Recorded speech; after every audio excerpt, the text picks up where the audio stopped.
जुन्या गाड्या एक नवीन होत त्यांचं एक बक्षीस वगैरे मिळतं त्यांना, त्यांच्या रॅल्या असतात, त्यांना एक चांगलं कुठेतरी त्यांच्या गाड्या हे होतील म्हणजे आपण ह्या लाईनीमध्ये जास्त करतो. सगळ्यात आणि जुनी ह्या कोणती गाडी आली तुमच्याकडे?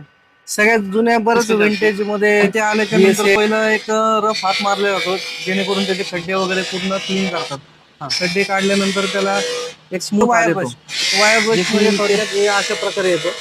त्याच्यामध्ये एक आपलं जे जिथे जॉब व्हील बसत नाहीत हे बरोबर तार त्यामध्ये बसती, तिथं साफ होतं. जॉब साफ होण्यासाठी हे मदत होते. गोल्ड याची लाईफ जास्त असते की सिल्वर याची लाईफ जास्त असते? नाही, सिल्वरची लाईट. गोल्डला कसं लॅकर येतो, लॅकर जोपर्यंत आहे तोपर्यंत टिकतं, नंतर कालांतराने ते खराब होऊन जातं. ते थ्रेड वगैरे तुम्ही केलेले की ऑलरेडी? नाही, ऑलरेडी केलं असतं आम्ही. गंज लागलाय, गंज लागल्यापासून ते पूर्ण गंज काढून सेटिंग केल्यानंतर ना त्याची एक लाईफ किती असते? एक साधारण 5 ते 7 वर्ष काही होत नाही. काय होत नाही. हा, पण आता कस्टमर कसं कधी कधी खूप हेवी वापर म्हणजे पुसणं नाही, काय नाही, गाड्या पुसत नाहीत, वापरत नाहीत, चिखल वगैरे लागलं तर तसं डस्ट वगैरे ठेवतात, तर ते 3-4 वर्षात पण खराब होऊ शकतं. कस्टमरचं मटेरियल आपल्याकडे येतं त्यावेळेस आपण सुरुवात कशी असते की बाबा मटेरियल सॉर्ट करणं किंवा आपण ते मटेरियल कसं आहे त्याला कोणतं आपण क्रोमिंग केलं पाहिजे, प्लेटिंग केलं पाहिजे, हे कसं तुम्ही ठरवता? तर आमच्याकडे मटेरियल आलं ना, तर आम्ही पहिलं सुरुवातीला मटेरियल शॉर्टिंग करून घेतो. MS पार्ट वेगळे, अल्युमिनियम पार्ट वेगळे. अल्युमिनियम मध्ये आता काही वेळेस कधी कधी हे असे खूप आतमध्ये खड्डे वगैरे असतात, मग आम्ही कस्टमरला पूर्व कल्पना देतो की बाबा खड्डे आहेत, असे मटेरियल व्यवस्थित नाही होणार, किंवा रिवर्क करताना थोडा बपिंग करताना काही डॅमेज वगैरे झालं तर आम्ही तशी कल्पना देतो. आणि प्रत्येक मटेरियल शॉर्टिंग करतो. नटांचं वजन किंवा असे स्पोक वगैरे असतील तर स्पोकचं आम्ही एक क्वांटिटी मोजून घेतो की बाबा किती आले किती नाही.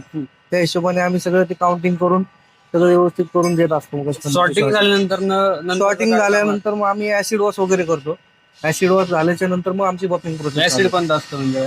ऍसिड तिकडे एक हायड्रोक्लोरिक ऍसिड म्हणून येतं, त्यामध्ये आम्ही ते ऍसिड वॉश करतो आतमध्ये. या ठिकाणी अशा प्रकारे ऍसिड वॉश होतं, हे मध्ये आतमध्ये जॉब पूर्ण रस्ट वगैरे निघून जातो याच्यामध्ये. आणि हे काही शरीरासाठी हानिकारक वगैरे नाही, काय नाही, आम्ही याच्यात डायल्युशन करून पाणी वगैरे टाकून त्याला व्यवस्थित हे सेट करून घेतो. तुम्ही आता सुरुवातीला आता मी तुमच्याबद्दल बरं ऐकलंय की तुम्ही आधी एका ठिकाणी काम करत होता, त्यानंतर तुम्ही हे सुरुवात केली. तर मग ज्यावेळेस तुम्ही हे टाकायचं डोक्यात आलं तर त्यावेळेस म्हणजे काय इन्स्पिरेशन होतं तुमचं, किंवा हे चालू करायचं हे कसं ठरवलं होतं? नाही, सुरुवातीपासून मला या कामाची आवड आहे. मी लहान जशी शाळा सोडली तेव्हापासून मी या लाईनीमध्ये आहे.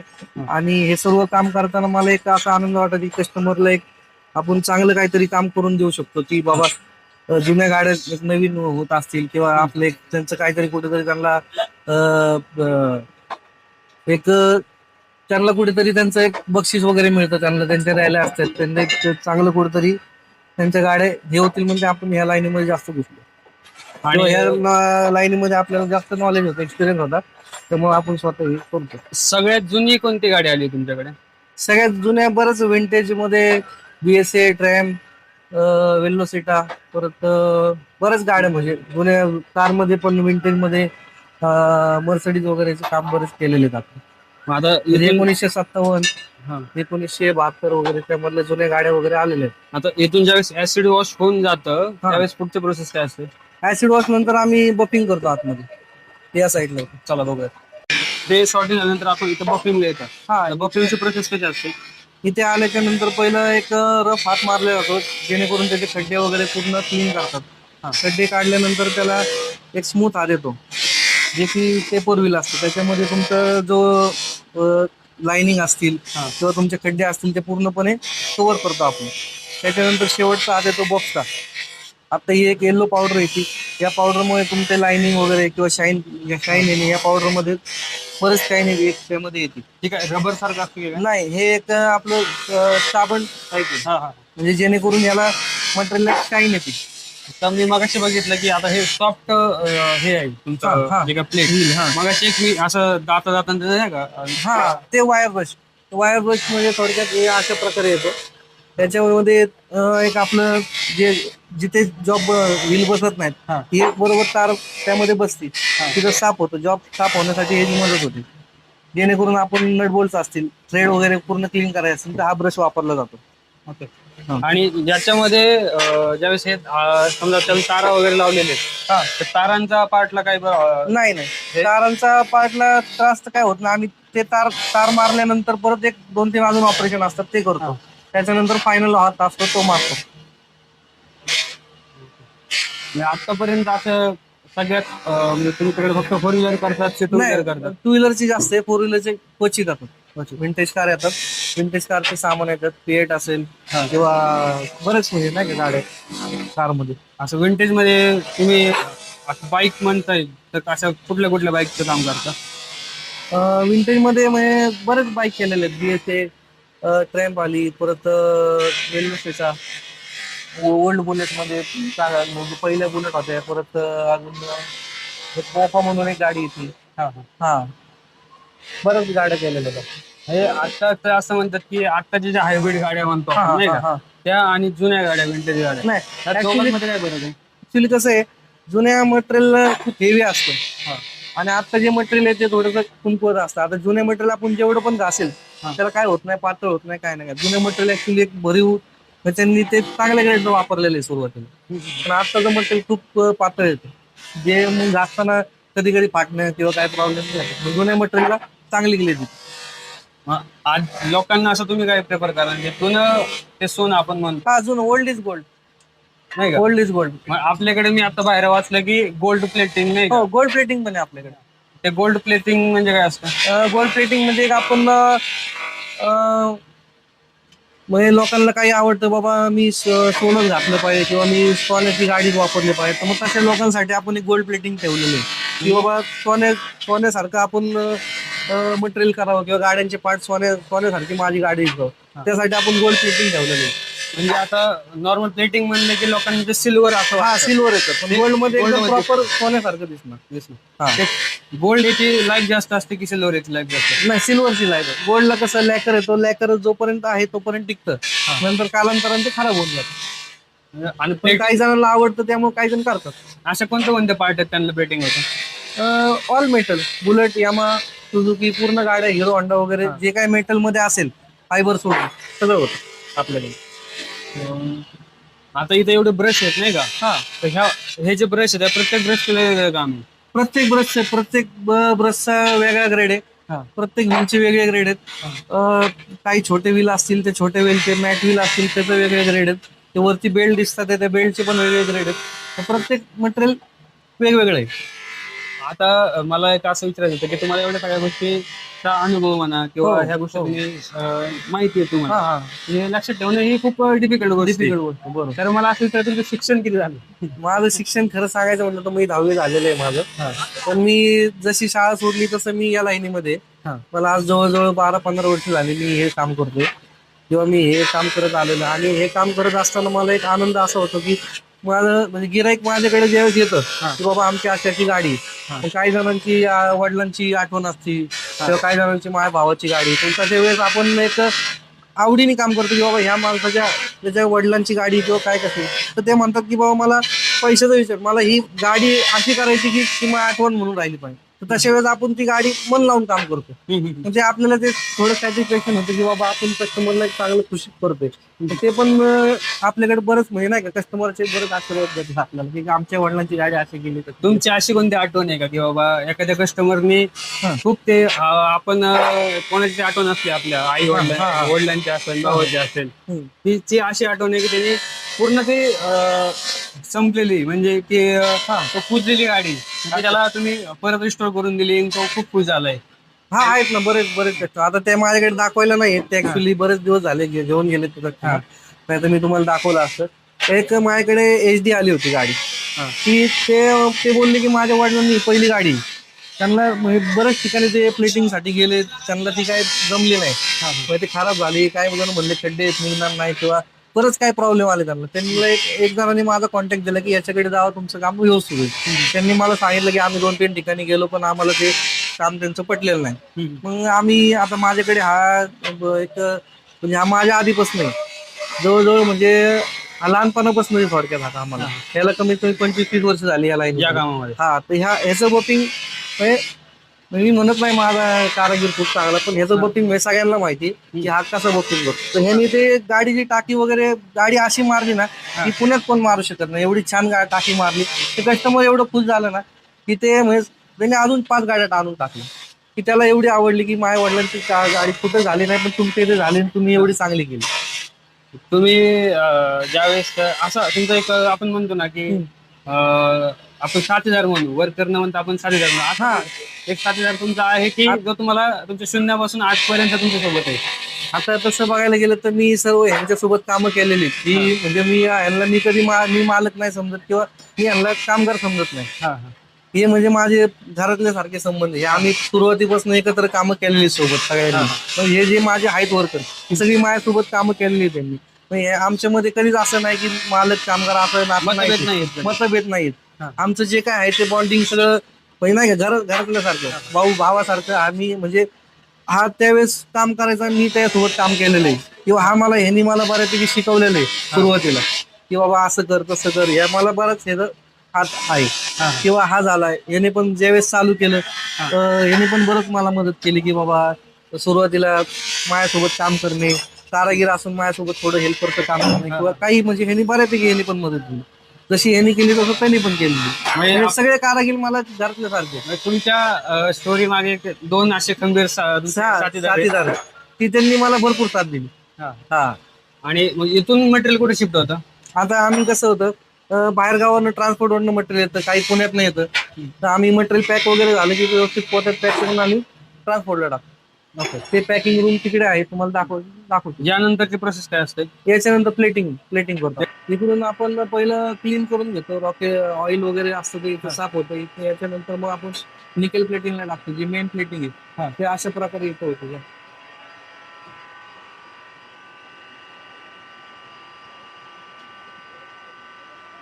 अशा प्रकारे प्लेटिंग होते. हे गरम आहे नाही का? म्हणजे असं किती डिग्री पर्यंत गरम केलं जातं? हे 40 डिग्री पर्यंत गरम केलं जातं. हे समजा हे हाताला लागलं वगैरे तर मग नाही काय नाही. ते पण पूर्ण काम करून अशा हिशोबाने केलेलं असतं लिक्विड. त्यामध्ये डायल्युशन असतात म्हणजे जेणेकरून जो वर्कर असेल त्याला काय त्रास होऊ नये किंवा काय बऱ्याच गोष्टी त्यामध्ये केलेल्या असतात. जे कोणतं ऍसिड आहे? हे निकेल प्लेटिंग त्याच्यामुळे निकेल. आणि यानंतर त्याच्यानंतर हे पाण्यामध्ये धुवून क्रोम केलं जातं. क्रोम हो. आणि या इकडे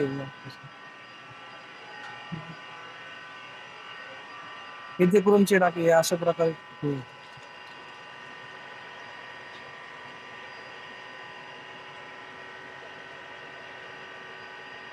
ते थ्रेड वगैरे तुम्ही केलेले की ऑलरेडी? नाही ऑलरेडी केलं असतं, आम्ही फक्त प्लेटिंग करतो. ओके. आपल्याकडे एक छोट्या म्हणजे आता जसं बघितलं बाहेर की एक छोटे बोल्ट असतील, नट्स असतील, तर तिथून ते सगळ्या ऑल मटेरियल्स आपले प्लेटिंग होतात असं म्हणतात. हे अशा प्रकारे बांधून घेतो आपण. गाडीची गिअर पॅन्डल गिअर टाकतो आपण, गिअर शिफ्ट करतो. म्हणजे प्रत्येक गाडीचा प्रत्येक मेटल पार्ट हा होऊ शकतो, प्लेटिंग होतं. होऊ शकतो. आता ह्याच्यामध्ये रबर्स वगैरे, त्या रबरचा काय रबरला काय अडचण येत नाही. रबरला काय अडचण येत नाही. ज्यावेळेस हिट होतं त्यावेळेस मध्ये नाही काय मेल्ट वगैरे असं काही नाही होणार. तेवढ्या डिग्री पर्यंत आपण तापवत नाही त्याला, जेणेकरून मटेरियलला काही नुकसान होईल. आता शेताचे वर्कर आपले काम करतात साथीदार, हे वेगळे तिकडचे प्रत्येक सेक्शन वेगळे सेक्शन. बफिंग वाले वेगळे, बफर लोक, प्लेटिंग वाले प्लेटर वेगळे. आणि ज्यावेळेस हे फायनल झालं आपलं त्यावेळेस हे मटेरियल कुठे शिफ्ट होतं? ते फायनल झालं की ज्याच्या मटेरियल असेल त्याचं नाव नंबर असतो आमच्याकडे, ते पार्सल करून पोर्टर किंवा रॅपिडो करत असतो. आता आपण मटेरियल समजा आपलं गंज लागल्यापासून ते पूर्ण गंज काढून सेटिंग केल्यानंतर ना त्याची एक लाईफ किती असते? एक साधारण 5 ते 7 वर्ष काही होत नाही. पण आता कस्टमर कसं कधी कधी खूप हेवी वापरणं, पुसणं नाही काय नाही, गाड्या पुसत नाहीत, वापरत नाहीत, चिखल वगैरे लागलं तर तसं डस्ट वगैरे ठेवतात. तर ते 3-4 वर्षात पण खराब होऊ शकतो. काही जणांचे आम्ही केलेल्या गाड्या 10-15 वर्ष राहिलेले. आता मी बरेच ठिकाणी बघितले प्लेटिंगचे शॉप्स आहेत किंवा वर्क स्टेशन आहेत. तर मला एवढं विचारायचं की बाहेर जे प्लेटिंग करतील, तुम्ही तुमच्याकडे असे आलेत की मी तिथं प्लेटिंग केलंय पण ते आमच्या बरोबर नाही झालं आणि तुम्हाला बरेच जण आलेले आहेत. की आता बरेच काही जण एक्सपिरियन्स वाले पण आहेत हा. की बाबा त्यांना जवळजवळ म्हणजे 20-30 वर्ष झालेली, तशा लोकांचे पण काही कामं आलेले नाही की बाबा मला हे आमच्या आमच्या प्लेटिंग बरोबर वाटत नाही, किंवा त्याचे थोडस शेडमध्ये फरक पडतोय की तुम्ही चांगलं करू शकता किंवा तुम्ही मला काहीतरी वेगळं देऊ शकता, तसे बरेच आलेले त्यांची पण कामं केलेली. मी ज्यावेळेस शाळा सोडली त्याच्यानंतर म्हणजे माझ्या आईनी मला ज्या कंपनीमध्ये लावलं, हा. तिथे सर होते, ते सर पण म्हणजे मला समजून घ्यायचे किंवा काही बऱ्याच गोष्टी त्यांनी शिकवल्या. हा. आणि त्या शिकत असताना बरेच काही अडथळे आले किंवा काय, पण आता कसं होतं, कालांतराने आता मी पण माझं स्वतः वैयक्तिक चालू केलं. हा, बरोबर. आता आमचे पार्टनर आहेत प्रकाश गुजर म्हणून, हा. त्यांनी मला खूप मदत केली. सर्व त्यांनीच काय केलेलं आहे ऍक्च्युली, मला जे काय पुढं जाण्याची जी काय पायरी किंवा जे काय मला त्यांनी सपोर्ट केलाय त्यांच्याशिवाय सक्सेस झालं नाही. ओके. हा. ते फुल टाइम इथेच असतात की यांचं अजून एक कुठं तुमचं शॉप आहे? नाही इथे जाऊ. इथेच असतात. मग ते कोणता पार्ट बघतात बिझनेस मध्ये?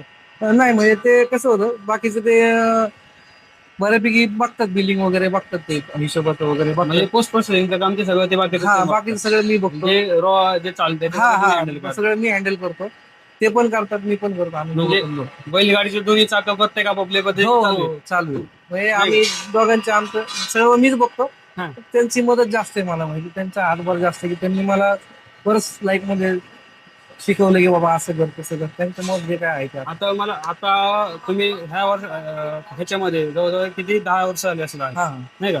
10 वर्षात कोरोना आला किंवा काही आर्थिक मंदी येते हा. किंवा नाही क्लायंट कडनं पेमेंट लेट हा. येतात, तर आपले जे सहकारी आहेत हा. यांनी तुम्हाला कधी नाही का की प्रॉब्लेम आलेत का? नाही प्रॉब्लेम तर नाही आले त्यावेळेस. म्हणजे ऍक्च्युली मी जास्त सेटअप व्यवस्थित, म्हणजे थोडं थोडं काम होतं माझ्या जास्त. आता जरा कामाची ग्रीप वाढली. हा, मग आता कोरोना आल्यानंतर काय कामामध्ये फरक जाणवला? थोडस आलं तर कामच बंद ठेवलं होतं मी actually. बंद होतं पूर्ण? बंद होतं. म्हणजे जे आपले जे तुमचे सहकारी आहेत त्यांचे पेमेंट वगैरे हे कसं असायचं काय? त्यावेळेस जास्त नव्हतं माझ्याकडे, 3 जण होते, आता माझ्याकडे 10 पोर होतं आम्हाला. अरे बाबा. त्यावेळेस दोघं तिघच होतं हा. आणि मी स्वतः काम करायचो. ओके. आता तुम्ही फक्त मॅनेजमेंट करता सगळ्या मॅनेजमेंट गोष्टींचं करतो सगळं. आणि ते सगळे सांभाळतात. Okay. आता याच्यानंतर काय होतं आपलं? त्याच्यानंतर पॅकिंग. पॅकिंग. हा.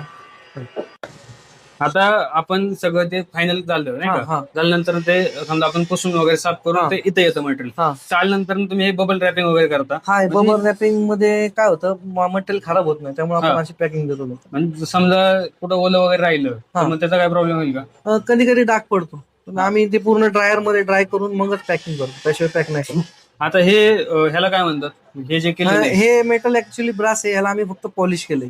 ऍज इट इज मटेरियल फक्त आपण चमकवलं. चमकवलं. हो. ह्याला प्लेटिंग वगैरे काही प्लेटिंग वगैरे काय नाही, हे ओरिजिनल मटेरियल. ओरिजिनल आहे. हो. म्हणजे ह्या ज्यावेळेस फक्त आपण क्लीन करेल किंवा नाही का पॉलिश करेल तेव्हा ते असं होणार, आणि असं होणार. ज्यावेळेस तुम्ही प्लेटिंग वगैरे कराल त्यावेळेस हे जे काही काळे डाग वगैरे पूर्ण असतील, क्लीन होणार ते. पूर्ण जसं नवीन मटेरियल दिसतं असं हे हे असं दिसतं जातं. या प्रकारे दिसतं. हे बुलेटचं वाटतंय. हे बुलेटचे पेट्रोल टँक आहेत, टँकचे मोनोग्राम आहेत. हा, म्हणजे साईडला साईडला लावायचे, हे अशा प्रकारे दिसतं. क्रोम केल्याच्या नंतर क्रोम केलेलं. हो. प्लेटिंग आणि क्रोमिंग हे दोन्ही वेगवेगळे. नाही क्रोमिंग प्लेटिंगचा प्रकार आहे, म्हणजे क्रोमिंगचा प्रकार आहे. मला तोंड पण दिसतंय. हो. मिरर फिनिश आहे आपली. म्हणजे आतल्या साईडने नाही होत? आतल्या साईडने नाही होत, आम्हाला आउटर साईड जी दर्शनी भाग आहे तो करतो आपण. करतो. आतल्या साईडला जरी केलं काहीतरी ते प्रॉब्लेम नाही? प्रॉब्लेम येत नाही, पण ऍक्च्युली करत नाही आम्ही. करत नाही. आणि यानंतर हे ज्यावेळेस रॅप होतं त्यावेळेस आपण समोर पाठवलं कस्टमरकडे, हे कस्टमर कसे युज करतं नाही का, की ज्यावेळेस मटेरियल खराब होण्याचे चान्सेस पुढे जास्त येतात. कधी कधी काय होतं, आता कस्टमर वॉशिंग सेंटरला जातात की बाबा आमची गाडी धुवायची, त्यावेळेस काही जण बोरिंगचं पाणी वापरतात, खारं पाणी वापरतात, त्यामध्ये मग ते थोडं सॉल्टचं प्रमाण असल्यामुळे ते कधी रस्टिंग होतं, किंवा मग ते प्रॉपर पुसलं नाही, किंवा लिक्विड मध्ये कधी डॅमेज होतं, कधी कधी डाग पडतो, व्हाईट स्पॉट वगैरे येतात. मग ते जर त्याच्यापासून जर वाचायचं असेल तर काय करावं लागेल? आता थोडंसं बोरिंगचं पाणी वगैरे वापरायचं नाही, किंवा थोडंसं ऑइल वगैरे लावायचं. वॉशिंग वगैरे झाले की एक सिंथेटिक ऑइल येतं, थोडं ऑइलचा कपडा मारला की ते जास्त दिवस. नवीन उद्योजकांना कुठलाही बिझनेस सुरू करायचा असेल तर तुम्ही त्यांना काय संदेश द्याल की त्यांनी कशा प्रकारे चालू केलं पाहिजे? मी संदेश असा देईन की या कोणताही व्यवसाय करा, कोणत्याही व्यवसायात पेशन्स ठेवणं खूप गरजेचं हा. आहे. की बाबा आता समजा आपण एखादा चहा बनवतोय, हा. चहा बनवताना नुसतं चहा बनवणे नाही तर ग्लास धुण्याची सुद्धा तयारी पाहिजे. हा, की बाबा बरोबर. आपण ग्लास धुवू शकतो किंवा करू शकतो. हम्म. तर म्हणजे लाज न बाळगता काम हा, केलं लाज पाहिजे. न बाळगता काम केलं पाहिजे. आणि दुसरी गोष्ट म्हणजे काही आता युवक असे की मला काळ लागतंय किंवा हाताला हे लागतंय ते लागतंय की मी करणार नाही, त्याशिवाय मी होत मालक आहे, मी नाही, काम कसं मी करू? कसं करू.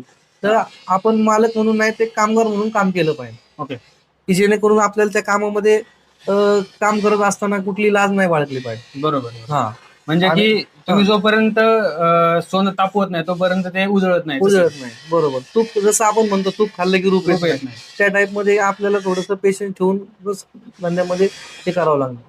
तरी तरच म्हणजे कुठल्याही बिझनेस सुरू करत असताना एक 6 महिने तरी त्यामुळे कुठेतरी काम कोणीतरी केलं पाहिजे. काम करणं गरजेचं आहे. की बाबा आपण या ठिकाणी काम करून पहिलं आता लगेच टाकलं लगेच चालू केलं असं होत नाही. बरोबर. सुरुवातीला एक 6 महिने वर्षभर कुठेतरी काम करून मग आपण डोकं लावून मग चालू केलं पाहिजे. मग आता तुम्ही एवढी चांगली माहिती सांगितली, म्हणजे मला या गोष्टी माहित नव्हत्या. तर मी आज बघितल्यानंतर मला असं वाटलं की आपण एक हे गोष्ट की लोकांपर्यंत पोहोचू. पण लोकांना जर तुमच्याशी संपर्क साधायचा असेल, कोणाला ह्या गोष्टींची माहिती घ्यायची असेल, हा, हा. कोणाचे काय गाडींची कामं करायची असेल, तुमच्याशी कसा संपर्क साधला पाहिजे? मला माझं इंस्टाला पेज पण आहे, हा. व्यंकटेश इलेक्ट्रोप्लेटिंग म्हणून. हा. तर त्याच्यावर पण मला मेसेज करू शकता किंवा माझा एक पर्सनल नंबर आहे व्हॉट्सअपचा, हा. तिथं मेन्शन केलेला आहे. हा. किंवा मी सांगेल माझा नंबर ऍड्रेस वगैरे काय तो डिस्क्रिप्शन मध्ये मी देईल. डिस्क्रिप्शन देऊन टाका तुम्ही. चालेल.